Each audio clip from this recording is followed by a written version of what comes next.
नमस्कार 4 PM में आप सभी का स्वागत है। यूपी में काबा, जी हां, नेहा सिंह राठौर के गाने की ये लाइन आज यूपी बीजेपी के हालात पर सटीक बैठ रही है। और सवाल तो यही है कि यूपी में काबा सब ठीक बाना। जी हां, बता दें कि इस वक्त यूपी बीजेपी में बड़ी हलचल मची है। हालात ऐसे बन गए हैं जिससे लगता तो यही है कि कुछ बड़ा खेला होने वाला है। लोकसभा चुनाव में यूपी में बीजेपी को हार क्या मिली, पूरा माहौल ही बदल गया। अंदरूनी कलह की बातें तो हो रही थी, लेकिन अब खुलकर सामने आने भी लगी है। विधायक, पूर्व मंत्री, एमएलसी सभी अपनी पार्टी के खिलाफ बोल रहे हैं। यहां तक कि सहयोगी दल भी यूपी बीजेपी से नाराज चल रहे हैं। कोई आरक्षण को लेकर चिट्ठी लिख रहा है, कोई सरकार के फैसले से नाखुश है। तो लोकसभा चुनाव में हार के बाद यूपी बीजेपी के अंदर घमासान मचा हुआ है। वहीं लखनऊ में बीजेपी की कार्यसमिति की बैठक हुई। उसमें डिप्टी सीएम केशव प्रसाद मौर्य ने जो एक बयान दिया, उससे तो बवाल ही मच गया। सियासी गलियारों में तरह तरह की चर्चाएं हो रही हैं। केशव प्रसाद मौर्य ने कार्यकर्ताओं से मुखातिब होकर कहा था कि जो दर्द आपका है वही दर्द हमारा है। सरकार के ऊपर हमारे लिए संगठन और कार्यकर्ता हैं।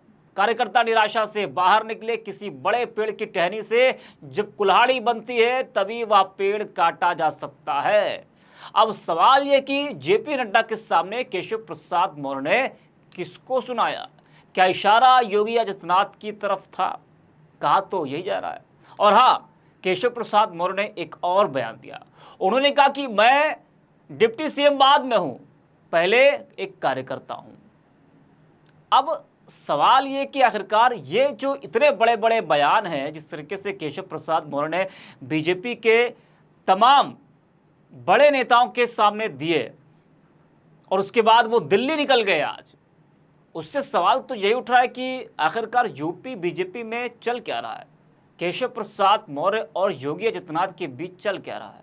योगी और केशव के बीच वर्चस्व की जंग कोई आज नई नहीं है, 2017 से चला आ रहा है। आपको बता दें कि मौर्य के बयान के दो मतलब निकाले जा रहे हैं। एक तो यह कि मौर्य ने कार्यकर्ताओं का मनोबल बढ़ाने के मकसद से यह बयान दिया, और दूसरा यह कि उनका बयान योगी आदित्यनाथ को चुनौती है। लोकसभा चुनाव में बीजेपी की 10 साल में पहली बड़ी चुनावी हार हुई है। उसके बाद एक और हार हुई। वैसे सिर्फ केशव ही नहीं बल्कि ब्रजेश पाठक भी तेवर दिखाते नजर आ रहे हैं। योगी जो मीटिंग बुलाते हैं, अक्सर देखा गया है कि अहम बैठकों में ब्रजेश पाठक नदारत रहते हैं। वहीं बीजेपी बैठक के बाद केशव प्रसाद मौर्य दिल्ली पहुंच गए। क्यों दिल्ली पहुंचे, ये एक बड़ा सवाल है। आपको बता दें कि डिप्टी सीएम केशव प्रसाद मौर्य दिल्ली पहुंचे, उसके बाद राजनीतिक गलियारों में तरह तरह की चर्चाएं होने लगी। कहा जा रहा है कि यूपी की हालातों को लेकर दिल्ली में उनकी केंद्रीय नेतृत्व के साथ चर्चा है। गौरतलब है कि केशव प्रसाद मौर्य इस समय यूपी की सियासत में काफी चर्चा में है।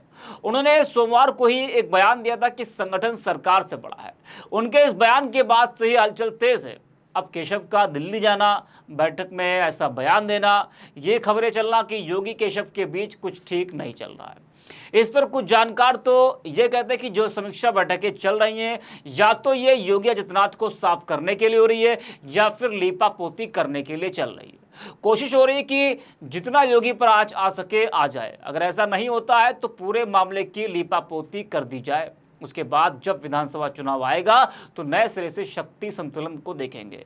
अगर योगी को अभी नहीं हटा पाएंगे तो आगे चुनाव के समय हटाएंगे। योगी इकलौते ऐसे सीएम हैं जो पीएमओ के निर्देशों का अपने मन मुताबिक पालन करते हैं।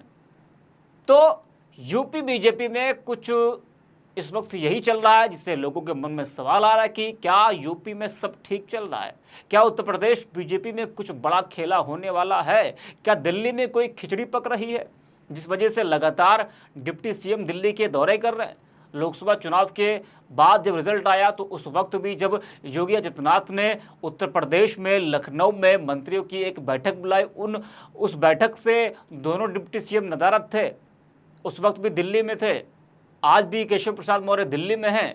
लगातार डिप्टी सीएमओ का दिल्ली का दौरा करना, शीर्ष नेतृत्व के से मुलाकात करना, ये सवाल तो उठ रहा है कि क्या सब कुछ ठीक चल रहा है या फिर दिल्ली में कोई खिचड़ी पक रही है और उत्तर प्रदेश बीजेपी में कुछ बड़ा खेला होने वाला है? तो तमाम तरह के इस वक्त सवाल लोगों के मन में आ रहे हैं। वहीं सोशल मीडिया पर भी लोगों की प्रतिक्रियाएं देखने को मिल रही हैं। द कुश वाइस नाम के यूजर हैं, वो लिखते हैं कि यूपी के डिप्टी सीएम केशव प्रसाद मौर्य को दिल्ली बुलाया गया है, कुछ तो खिचड़ी पक रही है। जो भी हो, योगी को छेड़ना बीजेपी के लिए आत्मघाती होगा।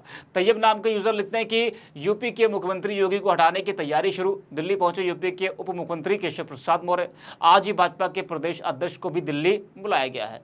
धीरेन्द्र नाम के यूजर लिखते हैं कि यूपी बीजेपी में इस वक्त काफी कुछ चल रहा है। यूपी के डिप्टी सीएम केशव प्रसाद मौर्य दिल्ली में है, पार्टी के राष्ट्रीय अध्यक्ष जेपी नड्डा से मुलाकात कर रहे हैं। पार्टी के प्रदेश अध्यक्ष भूपेंद्र चौधरी भी मुलाकात कर सकते हैं। 2 दिन पहले ही ये सब लखनऊ में मिले थे, अब 2 दिन में क्या नई वजह सामने आ गई कि मुलाकात हो गई। पार्टी जिस तरह से सवालों के भंवर में फंस रही है, वो पार्टी के लिए पहली बार नहीं, लेकिन मोदी युग के शुरू होने के बाद पहली बार दिख रहा है कि कई विधायक राय दे रहे हैं। विकास नाम के यूजर लिखते हैं कि यूपी में योगी वर्सेस केशव प्रसाद मौर्य, देखते जाइए यूपी में खेला होने जा रहा है। अगर दिल्ली ने योगी आदित्यनाथ को हटाया तो बीजेपी यूपी में 2 हिस्सों में बढ़ जाएगी। कई विधायक खुलकर अब योगी के खिलाफ बोल रहे हैं। केशव प्रसाद मौर्य ने बैटिंग शुरू कर दी है। तो केशव प्रसाद मौर्य ने बैटिंग शुरू की है या फिर नहीं शुरू की है, लेकिन कुछ तो चल रहा है यूपी बीजेपी के अंदर। जी हाँ, और दिल्ली में जिस तरीके से लगातार बैठक पे बैठकें हो रही हैं, तो उससे तो यही लग रहा है कि दिल्ली में खिचड़ी पक रही है और यूपी बीजेपी के अंदर बड़ा बदलाव होने की संभावना है। आज के लिए इतना ही। आप देखते रहिए 4 PM।